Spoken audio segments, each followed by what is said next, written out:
도장의 목적과 관련해서 도장 재료에 요구되는 성능과 가장 거리가 먼 것은입니다. 일반적으로 대표적인 게 페인트 칠하는 게 도장을 한다는 그런 개념에 가장 가깝죠. 페인트 칠을 하게 되면은 구조물의 표면도 보호하게 되고요. 부식을 방지합니다. 그리고 녹이 쓰는 것도 방지할 수 있어요. 그리고 코팅이 되면은 습기도 어느 정도는 방지할 수 있어요. 그런데 방음을 막 할 수는 없어요. 방음이라는 것은 딱딱한 소재라던가 말랑한 소재가 음을 튕겨내든 흡수하든 해야 되는데 페인트를 칠하는 것과는 크게 상관은 없다라고 보시면 됩니다. 레미콘을 현장에 들여왔대요. 미리 섞은 콘크리트를 현장에 들여올 때는 대표적으로 하는 것이 슬럼프 테스트예요. 그리고 공기량과 염화, 그러니까 어떤 소금기가 얼만큼 있는가를 대표적으로 보게 됩니다. 체가름 시험이라는 것은 골재의 입도, 그러니까 크고 작은 것을 검사하는 건데 이건 콘크리트를 섞기 전에 이루어져야 되는 일입니다. 그래서 보통은 연구실에서 또는 그 공장에서 만들어지는 게 입도 검사, 콘크리트를 배합하고 난 다음에는 이런 세 가지를 주로 검사를 합니다. 4번이 틀렸어요. 다음 중 광원을 벽면 중간에 위치시켜서 빛을 상하로 분산시킨 간접 조명을 무엇이라고 하는가인데요. 밸런스 조명을 이야기하는 거예요.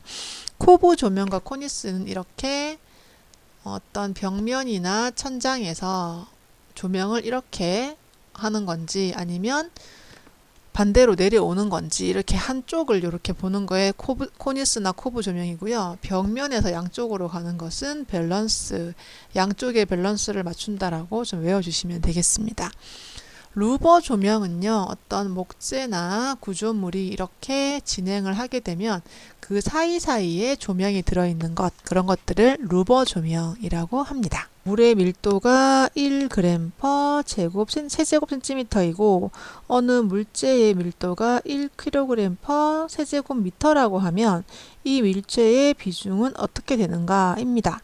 자, 먼저 1kg이라는 것은 g을 기준으로 봤을 때는 10의 3승, 그러니까 1000g이 되고요. 그리고 세제곱미터라고 하는 것을 센티미터로 보면은 6개, 10의 6승이 됩니다. 그래서 나누기를 해보면 0.001 이 비중이 돼요. 단위를 이렇게 정리를 해서 두 개를 나누기를 해주시면은 정답이 3번으로 나오는 문제입니다. 자, 건축 법령상 승용 승강기를 설치해야 되는, 승용 승강기는 그냥 일반적으로 사람이 이동할 때 필요한 승강기입니다. 비상 승강기와는 개념이 좀 달라요. 보통은 6층 이상으로 연면적 2000제곱미터 이상인 건축물에는 승용 승강기를 설치해야 됩니다. 그래서 우리 원룸 건물이나 그 5층 정도 되는 빌라 건물 이런 것들은 엘리베이터가 없는 경우를 많이 볼 수 있어요. 모듈을 사용한 건축 방식, 모듈러 코디네이션 및 표준화의 장점이 아닌 것은을 물어봤어요. 첫 번째부터 보시면 건축 구성재의 수송 단계에서 특수 차량이 필요해서 전문 인력 양성이 필요하다라고 했습니다. 우리 모듈화 되었다는 것은 어떤 사이즈, 기둥이나 벽이나 또는 뭐 창문 같은 요 가로, 세로의 크기를 미리 정해놓고 짜맞추기 하듯이 만드는 거예요. 그래서 하나를 통째로 뭐 특수 제작해서 만들 때는 특수 차량이 필요하지만 우리 MC 방식, 모듈 방식에서는 이렇게 특수 차량은 필요하지 않는 경우가 더 많다고 봅니다. 그래서 일단 1번이 틀렸고요. 국제 MC를 사용하면 국제 교육도 용이해지고 수출 수입이 좀 용이해진다라고 봅니다. 같은 사이즈이기 때문에요. 그리고 한꺼번에 많이 만들어서 공사 비용 절감할 수 있고요. 설계 작업과 현장 작업도 단순화되는 장점이 있습니다. 그리고 이 모듈을 사용하면 획일화되기 때문에 개성이 사라질 수 있다라는 또 단점이 있어요. 여기서는 지금 정답이 1번이고요. 방금 제가 말했던 개성이 없어진다. 이것도 문제에 나오기도 합니다. 색광에 의한 시감도가 말이 좀 어렵죠. 색이나 빛을 볼 때 눈의 감각을 말하는 거고요. 명암 수능 상태. 말이 정말 어렵네요. 어둡고 밝은 것에 눈이 수능을 하는 거예요. 암 수능이라는 것은 어두운 이 밝기에 눈이 수능을 하는 거예요. 익숙해지는 거죠. 그 순간에는 붉은 색상보다는 상대적으로 푸른 색상이 더 잘 보입니다. 그리고 대부분 우리 실내 복도 같은 데 보시면 아래쪽에 또는 위쪽에 이렇게 비상구 그림이 있는데요. 요 불빛이 푸른 빛을 많이 띄어요. 녹색 같은 거 되게 많이 들어가죠. 그래서 푸른색이 상대적으로 잘 보이는 거예요. 갑자기 전쟁이 되면은 빨간색은 잘 안 보이는데 푸른색은 찾기가 쉽습니다. 이것이 프루킨의 현상이고요. 이렇게 두 개를 암기할 때 푹프로 암기를 좀 많이 하시는 경우도 있어요. 41번 건축 도면에서 굵은 실선으로 표현해야 하는 것은 입니다. 보통 굵은 실선으로 표현하는 것은 단면선과 외형선 등이 있습니다. 단면선이라는 것은 예를 한번 들어보자면 이렇게 벽체가 진행을 하고 있고요. 거기에서 중간을 툭 끊어낸 거예요. 그러면 벽이 옆에서 봤을 때 이렇게 보이게 되는데 이렇게 바깥쪽 끝선, 안쪽 끝선, 이 선을 단면선이라고 이야기하고요. 인면도에서는 외부의 형태를 그려주는 게 이 부분이 외형선이 되겠습니다. 그래서 외형선이나 단면선은 굵은 실선으로 표현을 하시면 되겠습니다. 자, 42번입니다. 치수 기입 방법 중 틀린 것은 이것도 그림 그대로 되게 많이 나왔어요. 이 치수가 A, B, D, E는 기울었잖아요. 사선이죠. 이럴 때는 위에 치수가 올라가는 게 맞고요. 이렇게 가로나 세로 일자일 때는 왼쪽 그리고 위 이렇게 들어갑니다. 근데 C는 지금 오른쪽에 들어갔잖아요. 그래서 3번이 틀렸습니다. 46번 다음 도면에서 A가 가리키는 선의 종류로 옳은 것은 이거는 원래 이렇게 입체로 봤을 때 이렇게 생긴 부재인데요. 여기를 자른 거예요. 잘라서 이 안에 재료가 뭐가 들어갔나 표현하는 거고 해칭선에 대한 어떤 그림이었습니다. 47번입니다. 건축 도면의 표시 기호와 표시사항 연결이 옳은 것은을 물어봤어요. 일단 A는 에어리어고요. 면적을 이야기하는 거고요. W는 폭 또는 나비, 옳죠. R은 반지름, H는 높이가 되겠습니다. 51번 주택 단위 중 규모가 가장 작은 것은 사람이 걸어 다닐 수 있는 10에서 20호 또는 40에서 50으로 나오기도 하더라고요. 이게 걸어 다닐 수 있는 사람의 보행 가능해요. 인보구 가장 작고요.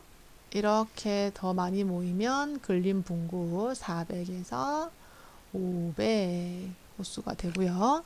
더 모이면 근린주구 1600에서 2000호가 됩니다. 그래서 인보구는 걸어다닐 수 있는 가장 규모가 작은 것. 건축물의 묘사에 있어서 묘사 도구로 사용하는 연필에 대한 설명으로 옳은 것은 연필 문제가 굉장히 많이 나옵니다. 연필은 다양한 질감 표현 가능하고요. 더러워지는 단점이 있고요. 명암 표현 가능하고요.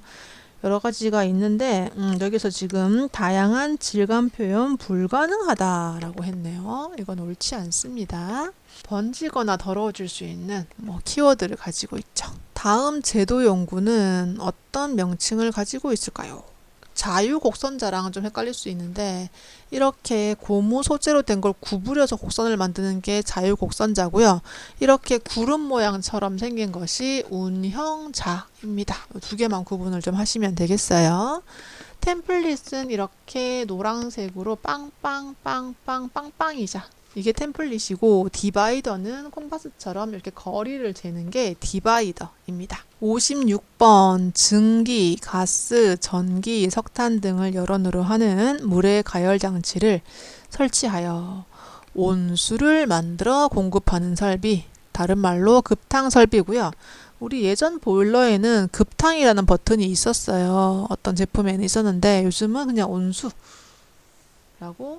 나오죠. 균형의 원리에 대한 설명 중 옳지 않은 것은 이것도 사실 그대로 많이 나옵니다. 크기가 큰 것이 작은 것보다는 당연히 무게감이 좀 크죠.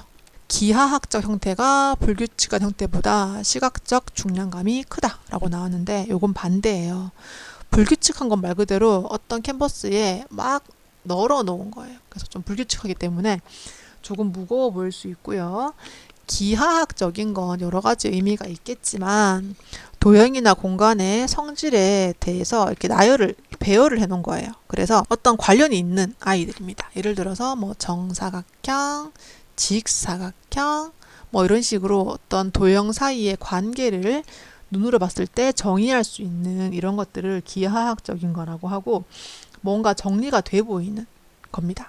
그래서 대표적으로 보면은요, 어떤 피타고라스 정의 같은 거 있죠. 훨씬 더 깔끔하고 가벼워 보이는 특징이 있습니다. 그래서 중량감이 기하학적인 형태보다는 불규칙한 형태가 더 커요. 근데 지금 반대로 말을 해놨고 이것 그대로 문제가 되게 많이 나오기 때문에 반드시 한번 풀어보시면 같은 문제로 아마 나올 거예요. 58번입니다. 다음에 자동 화재 탐지 설비의 감지기 중 연기 감지기에 해당되는 것은 무엇일까요? 빛이 이렇게 연기가 꽉 차버리면 멀리 나가지를 못해요. 광전식, 그것이 연기를 감지하는 거예요. 60번 단면 재료 표시사항으로 옳지 않은 것은 인데요.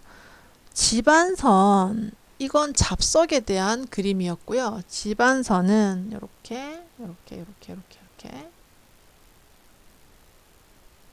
이렇게 생긴 것이 집안선에 대한 그림입니다. 요거 잘못 설명이 되어 있습니다.